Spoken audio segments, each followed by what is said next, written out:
Natuma salamu zangu kwa Wakristo wote ambao walio katika mji wa Tanzania, ambao wameonewa na wamedhulumiwa na makanisa yao yamefungwa. Wapendwa, msikate tamaa. Bwana Yesu Kristo mwana wa Mungu anaona hilo. Bwana Yesu Kristo mwana wa Mungu aliye ambaye ndiye mwanzilishi wa kanisa, mtu wa Mungu, anaona hilo, mtu wa Mungu.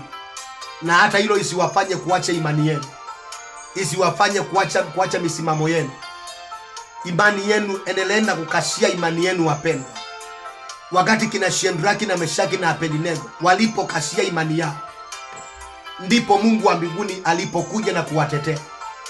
Wakati watu waliwakamata na kuwatia, kuwafunga, kwenye kipindi cha kuwakamata na kuwafunga, hata Mungu alikuwa amenyamaza tu. Mungu alikuwa ni kama